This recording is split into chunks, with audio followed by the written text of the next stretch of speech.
하나님 말씀 창세기 22장 11절부터 14절까지입니다. 우리 다 같이 한 목소리로 읽을까요? 22장 11절부터 14절까지 시작.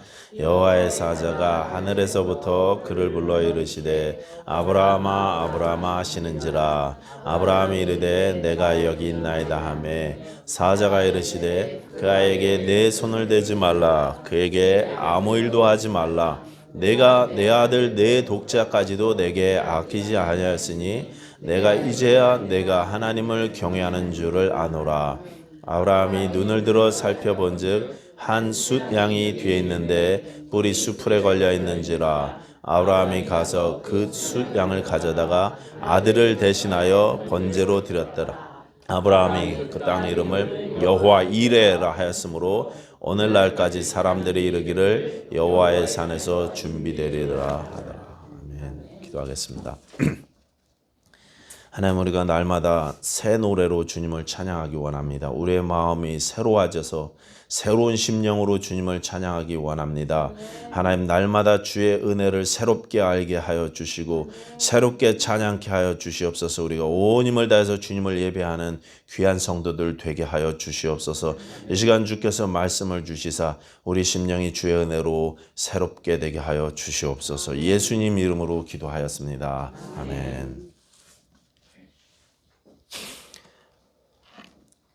우리는 살면서 종종 이제 두려움을 겪을 때가 많습니다. 그렇죠? 막 무서운 일을 당할 때가 많습니다. 한국 분들이 제일 두려워하는 것은 건강에 대한 두려움인 것 같아요. 그래서 건강에 관심이 많고 또 건강 강좌나 무슨 약들, 제품들, 건강식품들 이런 것들이 많이 팔리기도 하고 또 그런 것에 굉장히 관심이 많습니다. 갑자기 내 몸이 약해지고 또 이상이 생기면 어떡하나. 그래서 운동도 하고 또 관심도 많습니다. 또 어떤 분들은 이제 사업하시는 분들은 사업에 대한 두려움도 있죠. 지금 사업이 잘 되고 있는데 내가 언제까지 이렇게 잘 될까? 혹시 불경기를 맞이해서 내 사업이 갑자기 잘못되면 어떻게 하나? 이런 생각하시는 분들도 봤습니다. 미리 대비하고 준비돼야 되지 않나? 이런 생각들을 하십니다.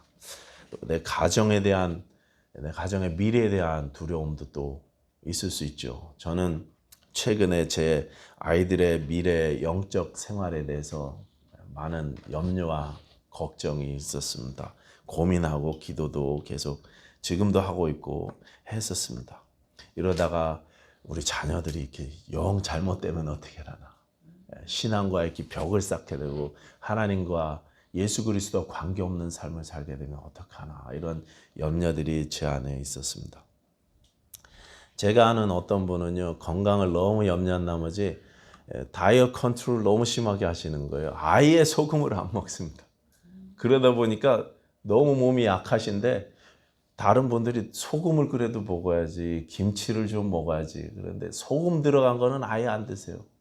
그러니까 항상 몸이 아프세요. 이분이 건강을 너무 염려하셨고 툭 하면 응급실에 가십니다. 갖고 전화가 와요. 목사님, 저 응급실에 와 있습니다. 처음에는 제가 깜짝 놀라서 갔는데 나중에는 아무것도 아닌데 자꾸 응급실에 가니까 슬슬 제가 좀 안 좋더라고요, 마음이. 그래갖고 한마디 했어요. 건강이 이상해 갖고 응급실에 가서 몸이 망가지는 게 아니고 응급실에 안 가서 몸이 망가지는 게 아니라 하도 엑스레이를 찍어대갖고 그래갖고 방사선 너무 많이 먹어갖고 이상해지겠다고 제가 그랬더니 그 다음부터 이분이 안 가시더라고요.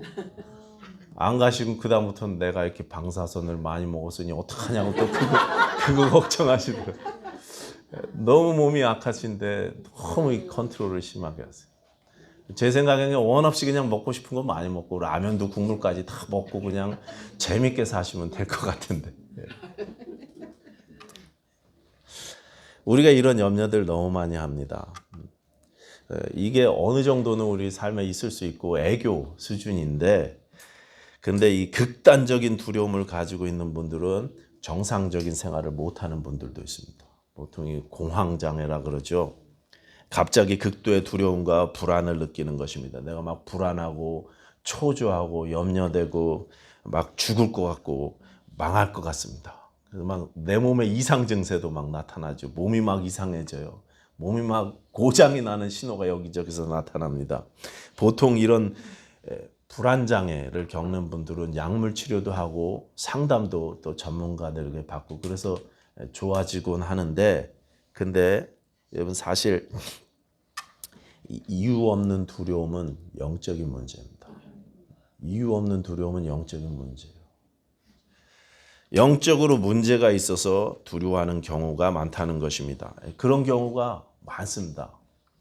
물론 의학적인 이렇게 문제도 있지만 영적인 문제가 대부분입니다. 영적으로 문제가 있기 때문에 내가 두려워하지 않아도 되는 것을, 두려워하지 말아야 될 것을 염려하고 두려워하고 또 슬퍼하는 것입니다. 이것은 자연적으로 시간이 지난다고 해결되지 않습니다. 약 먹는다고 해결되지 않습니다. 예수님을 개인적으로 나의 주와 구세주로 영접하고 인격적으로 만나서 교제를 하지 않는 이상, 그분과 교제가 세워지지 않는 이상 영적 질병은 이 질병인 두려움은 해결되지 않는 것입니다. 요한일서 4장 18절은 이렇게 말씀하십니다. 사랑 안에 두려움이 없다. 온전한 사랑이 두려움을 내쫓는다 그랬습니다. 예수 그리스도의 사랑을 경험하면, 온전하신 사랑이 무엇인지 알면 내 안에 두려움이 사라지는 것입니다. 나를 사랑하시는 하나님이 나와 함께 하신다는 사실을 알 때 우리 안에 두려움이 쫓겨나가는 것입니다. 이사야서 41장 10절 뭐예요? 두려워하지 말라, 내가 너와 함께 함이니라. 놀라지 말라, 나는 내 하나님이 됨이니라. 두려워하지 말라 그렇게 이야기하셨습니다. 이사야 43장 1절도 너는 두려워하지 마라, 내가 너를 구속하였고 너를 지명하여 불렀나니 너는 내 것이다 그랬습니다. 두려워하지 말아라 계속 성경이 우리에게 말씀하십니다. 왜요? 하나님이 내 아버지 되시니까 두려워할 이유가 없다는 것입니다. 예수님이 나와 함께 하시니까 두려워하지 말라 계속 이렇게 말씀하시는 것입니다. 이렇게 예수님을 만나야, 그분의 나를 향한 사랑이 어떠한지 알아야 우리가 두려움을 이길 수 있습니다. 두려움은 영적인 문제입니다. 이 두려움이 왜 임했습니까? 가장 큰 두려움의 문제는 죽음의 두려움 아닙니까? 근데 이게 왜 임했습니까? 죄 때문에 임했습니다. 하지 말라는 거 해서 두려움이 임했어요.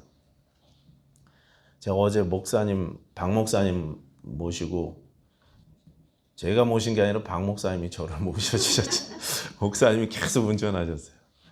멕시코에 갔었는데요. 근데 제가 샌디에고에서 이렇게 국경 넘어갈 때 미국 파트를 넘어가서 멕시코 파트 탁 들어가니까 비엔베니도스 멕시코 이렇게 써있어요. 너무 멋있잖아요. 카메라를 들어서 착 찍었다 내리다 잡혔어요. 네. 잡혀갖고 그래갖고 평상시에 그냥 바로 패스하는 거를 저 때문에 따로 끌려 들어가갖고 거기서 전화기 내놓으라 그래갖고 목사님 막 해명을 하시고 막 제 전화기 보여주시고, 저는 저지른 죄가 있어갖고 아무 소리도 못하고 두렵죠. 하지 말라는 거 하니까 두려운 거예요. 그렇죠? 예. 딱지 안 끄는 게 다행이죠. 딱지 끊어야 되는데 그냥 보내주셨습니다. 저는 그냥 멋있어서 찍었는데. 예. 여러분, 아담이 하지 말라는 거 해갖고 그래갖고 두려움이 임한 것입니다. 하지 말라는 거 뭐예요? 동산나무의 실과 다 먹어도 이거는 먹지 말라 그랬는데 그 과감하게 먹었잖아요. 하지 말라는데 했잖아요. 죄가 임했잖아요. 그래서 두려워하기 시작했습니다. 하나님께서 아담아 네가 어디냐 이렇게 부르셨을 때 아담이 뭐라고 대답하냐면, 내가 동산에서 하나님의 소리를 듣고 내가 벗었으므로 두려워하여 숨었나이다. 아담은 계속 벗고 있었어요. 이제까지 계속 벗었고 계속 하나님의 음성을 들었는데 이제 죄가 임하니까 그 하나님의 음성이 두려워지기 시작하고 자기의 벗은 모습이 두려워지기 시작합니다. 하나님과의 관계가 죄로 망가지니까 두려움이 임한 것입니다. 두려움은 영적인 문제이기 때문에 그렇습니다. 죄의 결과인 것입니다. 신자에게 어울리지 않는 모습이 바로 이 두려운 모습입니다. 오늘 본문에 하나님께서 아브라함을 부르셔서 아들을 바치라고 했을 때, 그때 아브라함은 그 밤에 많이 고민했겠죠. 왜 갑자기 이런 요구를 하실까? 많이 생각하고 무서워하고 두려워하고 근심했을 것입니다. 근데 그 다음날 아침 일찍 일어나서 밤새 아마 고민하셨을 텐데 아침에 일찍 일어나서 하나님의 말씀에 순종하기로 결심합니다. 어떻게 이렇게 순종할 수 있었을까요? 여러분, 이분이 이제 순종을 해서 탁 준비를 하고 아침에 일어나서 장작도 준비하고 또 종들도 준비하고 해갖고 사흘길을 묵묵히 걸어갔는데 어떻게 그럴 수 있냐고요. 저는 아브라함이 믿음이 워낙 좋은 분이니까 하나님의 아들을 바쳐라니까 예수! 그러고 나서 탁 일어나고 척척척 순종한 겁니까? 그게 아니라고 그렇게 믿습니다. 하나님은 그런 분이, 아브라함은 그렇게 아무리 믿음이 좋다고 한들 자기 자식을 그렇게 바치겠습니다 하고 탁탁 바칠 만한 사람은요 이 세상에 없다고 생각해요.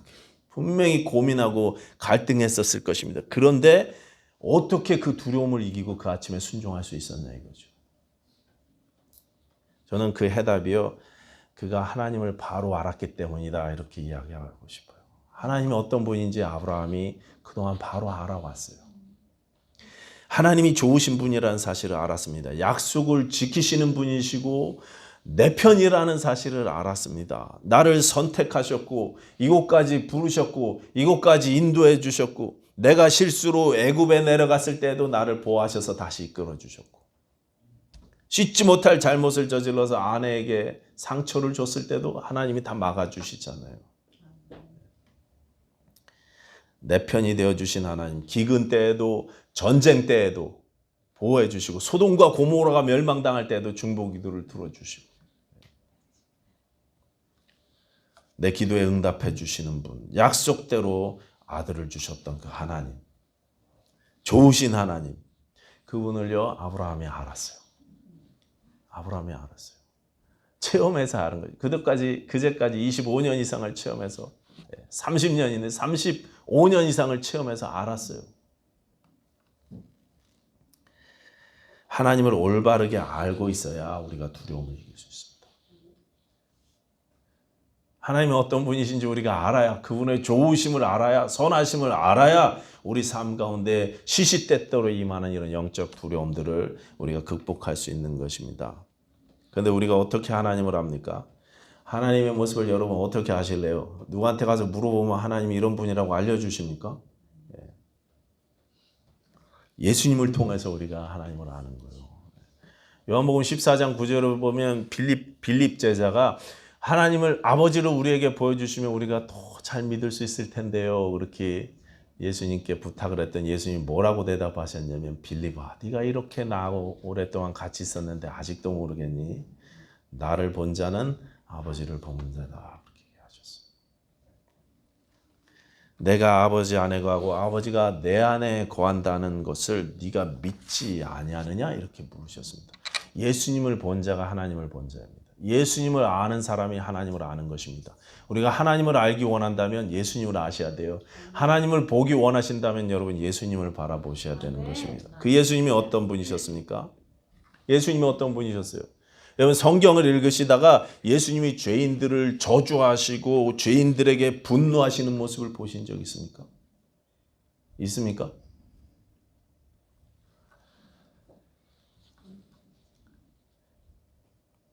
물론 예수님이 저주하신 적이 있습니다. 화 있을진저하고 팔화를 내리신 적이 있지만 그거는 은혜를 거부하는 자들에게 자기 의를 드러내는 자들에겐 그렇게 하셨지만 죄인들에게 겸손히 주 앞에 나오는 자들에게 하나님의 은혜를 갈구하는 자들에게 한 번도 죄를 나무라시거나 그들을 저주하신 적이 없어요. 저는 그런 성경을 읽어본 적이 없습니다. 예수님은요 세리와 장녀들에게 분노하거나 저주하지 않으셨습니다. 오히려 그들과 어울리셨고 그들과 함께 하셨고 그들과 식사를 나누셨어요. 교제하셨습니다. 그래서 예수님을 반대하던 자들이 예수님을 경멸하는 뜻으로 붙인 별명이 죄인들의 친구였어요. 저 사람은 죄인들의 친구다. 저 사람은 죄인의 친구다. 이렇게 경멸하듯 붙인 별명이 그거였어요. 그런데 아이러니컬하게도 예수님은 참으로 죄인들의 친구셨습니다. 예수님은 죄인의 친구로 이 땅에 오셨고 저와 여러분의 친구 되십니다. 가늠하다 현장에서 잡힌 여인에게 예수님께서요 분노하셨습니까? 너는 왜 제 10계명 7계명을 어겼냐? 그렇죠. 10계명 제 7계명이 가늠하지 말라요. 너 이거 정면으로 어겼으니까 돌에 맞아야 된다 이렇게 야단치셨습니까? 아니요. 예수님 그렇게 말씀하지 않으셨어요. 오히려 나도 너를 정죄하지 아니하노니 가서 다시는 죄를 범하지 말아라. 용서하시고 용기를 주시고 평안 가운데 돌려보내 주셨어요. 산 위에서 설교를 마치고 내려오셨을 때 어떤 한 문둥병자가 예수님께 나아가고 주여 원하시면 저를 깨끗게 하실 수 있나이다 이렇게 꿇어 엎드렸을 때 예수님이 어떻게 하셨습니까? 네가 문둥병자가 돼서 모세의 규례를 어기고 어떻게 이 정상인들 사이에 이렇게 왔냐고. 너 규정을 어겼으니까 너 돌에 맞아라. 왜 자가격리하지 않았냐 이렇게 야단쳤습니까? 아니죠. 그렇게 하지 않으셨어요. 오히려 그 문둥병자를 만지시면서 내가 원하노니 깨끗함을 받아라. 내가 원한다.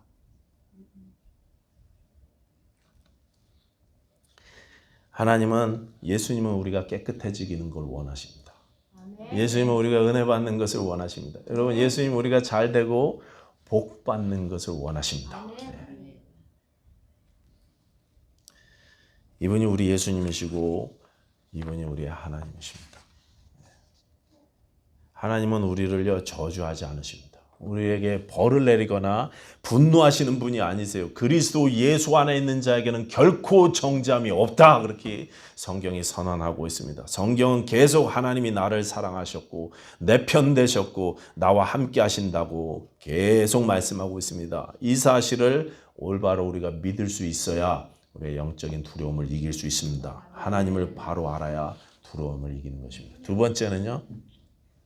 우리는 말씀으로 두려움을 이깁니다. 말씀으로 두려움을 이겨요. 아브라함이 그 아침에 일찍 일어나서 순종할 수 있었던 이유가 무엇이었습니까? 왜 하나님이 이런 이상한 아이를 줬다가 왜 뺐나? 이런 생각했을 텐데 그것도 100살까지 기다리게 해놓고 25년 만에 주신 이 귀한 아기를 왜 뺐나? 당시 이삭이 10대 후반이면 30년, 35, 6년 지났을 텐데 참 이상한 요구를 하신 이 하나님 앞에 밤새 아브라함이 고민하다가 내린 결론이 무엇입니까? 하나님은 약속을 지키는 분이라는 사실입니다. 창세기 21장 12절 보시면 이삭에게 나는 자라야 내 씨라 칭할 것이다. 하나님이 약속 주신 적 있어요. 아시죠? 이미 그렇게 말씀을 주셨기 때문에 그 말씀대로 될 것을 믿은 것입니다. 이삭이 죽으면은 이삭을 통해서 후손들이 생길 리가 없잖아요. 이삭이 죽지 말아야 됩니다. 분명히 약속을 주셨기 때문에 이제까지 하나님은 약속을 지켜와 주신 분이시기 때문에 혹시 내가 순종해서 이 아들을 희생시킨다고 해도 하나님이 다시 살려주실 것을 믿었습니다. 이 아들을 통해서 내가 열방의 아비가 될 것을 이분이 믿었어요. 그래서 히브리서 11장 17절 이하는 이렇게 말씀하십니다. 아브라함은 시험을 받을 때 믿음으로 이삭을 드렸으니 그는 약속들을 받은 자로 돼 그 외아들을 드렸느니라. 그에게 이미 말씀하시기를 내 자손이라 칭할 자는 이삭으로 말미암으리라 하셨으니 그가 하나님이 능히 이삭을 죽은 자 가운데서 다시 살리실 줄로 생각한지라. 이제까지 하나님께서 말씀대로 약속대로 역사하셨음을 알아왔기 때문에 이번에도 전해주신 약속대로 이 아들을 다시 살려주실 것이라고 믿은 것입니다. 말씀으로, 약속의 말씀으로 우리가 이 두려움을 이기는 것입니다. 그러니 어떻게 해서든 여러분 말씀을 가까이 하시기 바랍니다. 이기려면 말씀을 가까이 하셔서 말씀을 받으셔야 돼요. 약속을 받으셔야 됩니다. 어떻게 해서든 성경을 가까이 하시고 말씀을 들으시고 말씀을 읽으시고 묵상도 하시고 말씀을 가까이 함으로 두려움을 능히 이기실 수 있는 저와 여러분들 되시기를 축원합니다. 세 번째로는 두려움은 내 노력을 내려놓고 주께 맡김으로 이길 수 있습니다. 다른 표현으로 말하자면 율법이 아니라 은혜로 우리의 두려움을 극복하는 것입니다. 예수님께서 우리에게 두려움으로부터 자유를 허락해 주셨어요. 죽음으로부터 자유를 허락해 주셨습니다. 그 예수님의 능력으로 우리가 이기는 것입니다.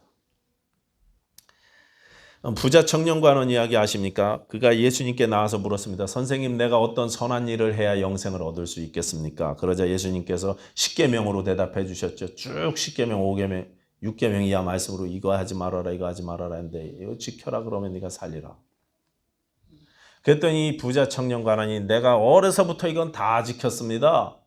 또 무슨 일을 해야 됩니까? 이렇게 물었을 때 예수님께서 오히려 너에게 한 가지 부족한 게 있는데 내 소유를 다 팔아서 가난한 자들에게 나눠주고 너는 나를 좇으라. 그렇게 말씀하셨어요. 돈이 우상이 되어버린 그의 삶의 모습을 우리 주님께서 바로잡으신 것입니다. 그랬더니 그 청년이 재물이 많음으로 이 말씀을 듣고 근심하며 가니라 그랬습니다. 여기 근심했다는 말은 근심이라는 말은 슬픔이라는 표현이 되기도 하고 깊은 고통이란 뜻이기도 하고 특별히 산모가 아기를 낳을 때 겪는 그 고통을 나타내는 단어입니다. 룻베오라는 단어. 그만큼 힘들어하면서 어려워하면서 고통을 느끼면서 이렇게 돌아갔다는 뜻입니다. 왜 이런 고통이 왔습니까? 그게 왜 이런 두려움이 왔습니까? 내가 뭔가 선한 일을 해서 내 모습을 보고 영생을 주신다고 착각했기 때문에 그렇습니다. 내가 이걸 하면 영생을 주시고 이걸 안 하면 영생을 못 받지 이런 기준으로 생각하니까 두려움이 임하는 것입니다. 내가 하나님께 점수를 잘 따서 그래서 영생을 얻으려고 한다면 내 힘으로 뭔가를 하려고 하면 할수록 애쓰면 애쓸수록 내 힘으로는 안 된다는 사실을 알기 때문에 우리는 두려움에 빠지기 시작하는 것입니다. 삭개오 보십시오. 예수님이 찾아가 주시고 그와 함께 거하서 식사를 하셨을 때 그때 하나님의 은혜를 맛보고 죄인인 자신에게 베푸시는 하나님의 은혜를 경험하게 됩니다. 그러자 어떻게 됩니까? 예수님이 돈 이야기는 한 푼도 꺼내지 않으셨는데 자기가 벌떡 일어나고 주여 보십시오. 내가 내 재산의 절반을 가난한 자들을 위해서 내놓겠습니다. 혹시 훔친 게 있으면 내가 4배씩 갚겠습니다. 이러면서 탁 약속하잖아요. 예수님이 너 돈 많은데 이거 가난한 자들 좀 도와줘 이런 말 하지 않으셨어요. 한마디도 안 했습니다. 은혜를 체험하니까 알아서 그렇게 되는 거예요. 알아서. 그동안 자기가 돈을 하나님으로 섬기고 살았던 모습을 회개하기 시작하는 것입니다. 율법이 아니라 은혜가 두려움을 이기게 하는 것입니다. 우리가 은혜 가운데 거할 때 영적 두려움을 이기게 되는 것입니다. 오늘 보면 창세기 22장 12절 보시면 하나님의 사자가 그 아이에게 내 손을 대지 말라. 그에게 아무 일도 하지 말아라 이렇게 말씀하셨습니다. 내 손을 대지 말아라. 내 손을 떼라. 그렇게 말씀하시면 손을 떼야죠. 손을 떼야 됩니다. 아니요 하나님 내가 두리고야 말겠습니다 하면서 우기면 안 된다니까요. 자꾸 내가 할 수 있는데 왜 하나님이 하시려고 합니까? 그렇게 우기지 마시고 그냥 손 떼십시오. 손 떼십시오. 손 떼셔야 돼요. 가끔은요 될 대로 되라고 내팽개치셔야 된다니까요. 될 대로 되는 게 하나님 뜻대로 되는 건데 우리가 자꾸 그건 들어갖고 될 대로 안 돼요. 될 대로 안 돼. 한국 부모님들 그러잖아요. 자식이 40, 50이 됐는데도 막 그냥 못 내놓잖아요. 그래갖고 그 자식을 망가뜨리고 어렵게 하는 그런 경우를 우리가 주변에서 많이 봅니다. 하나님께서 손을 떼라고 하십니다. 아무 일도 하지 말라고 하시면 아무 일도 하지 마십시오. 내가 하는 게 아니라 하나님께서 하시는구나 믿고 믿어주고 기도하는 길이 우리가 해야 할 일입니다. 사사기에 보시면 사사 입다가요. 전쟁에서 물론 길르앗 집안 사람인데 이 집안에서 서자라고 이분이 쫓겨났거든요.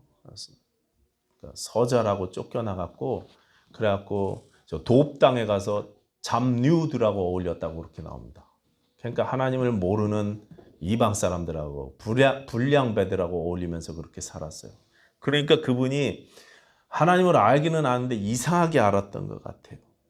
그래서 그분 자기 친구들이 하는 것처럼 내가 하나님께 뭔가 큰 거를 드리면 귀한 거를 드리면 그럼 하나님이 받으신다고 착각을 하고 오해를 했던 것 같습니다. 그래서 이분이 하나님께 서원 기도하기를 하나님 내가 전쟁에서 이기고 돌아올 때 만약에 나에게 승리를 주신다면 내 집에서 나를 환영하는 자 중에 가장 먼저 나오는 자를 잡아서 번제로 드리겠습니다.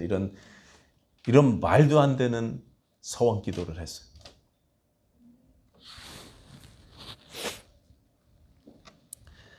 결국 전쟁에서 이겼고 집에 돌아올 때 가장 먼저 그를 영접한 사람은 그분의 딸이었습니다. 무남 동료 외동딸이었습니다. 여러분, 이렇게 하나님께서 보여주시면 멈추셔야 돼요. 멈추셔야 돼요. 하나님, 제가 기도 잘못했군요. 하나님을 잘못 알았군요. 하나님은 사람을 제물로 받으시는 분이 아니신데 제가 오해했습니다. 우상들처럼 그렇게 생각했습니다. 멈추셔야 돼요.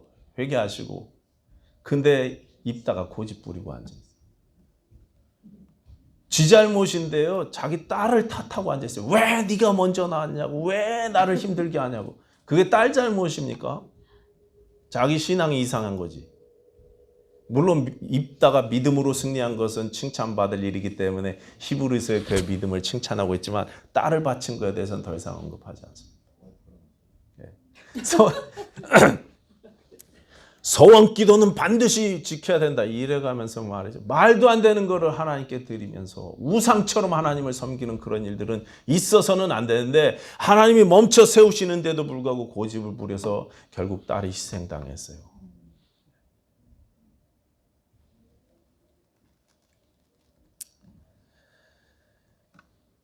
여러분, 멈추라고 말씀하시면 멈추십시오. 손을 대지 말라고 하시면 손을 떼야 하는 것입니다.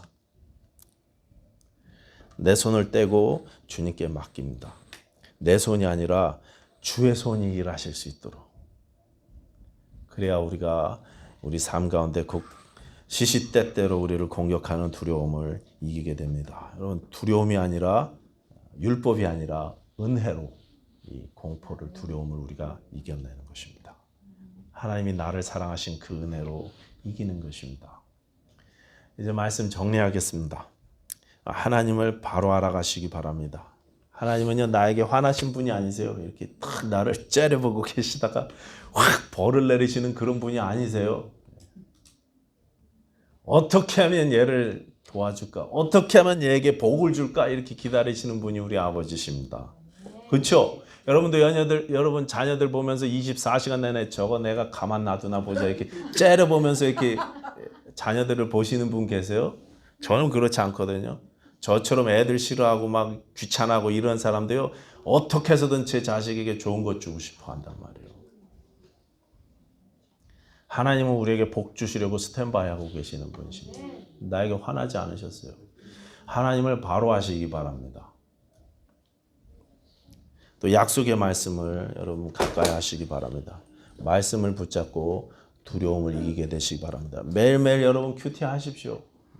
큐티 책 제가 지난주에 이번 주 받아왔어야 되는데 게으름 피다가 못 받아왔어요. 이번 주 중에 제가 나눠드리겠습니다. 걱정하지 마십시오. 7월 전에 제가 다 드릴 테니까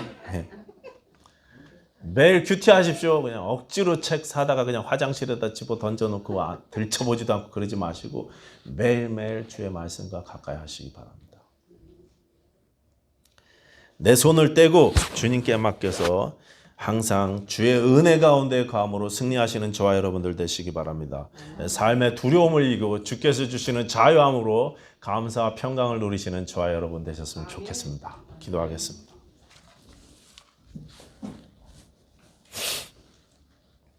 하나님 아버지 감사합니다. 예수 그리스도의 십자가의 은혜로 우리에게 승리를 주셨사오니 하나님 우리가 이기게 하여 주시옵소서. 두려움으로부터도 이기게 하여 주시사 삶의 평강과 기쁨이 넘치는 삶 되게 하여 주시옵소서. 예수님 이름으로 기도하였습니다. 아멘.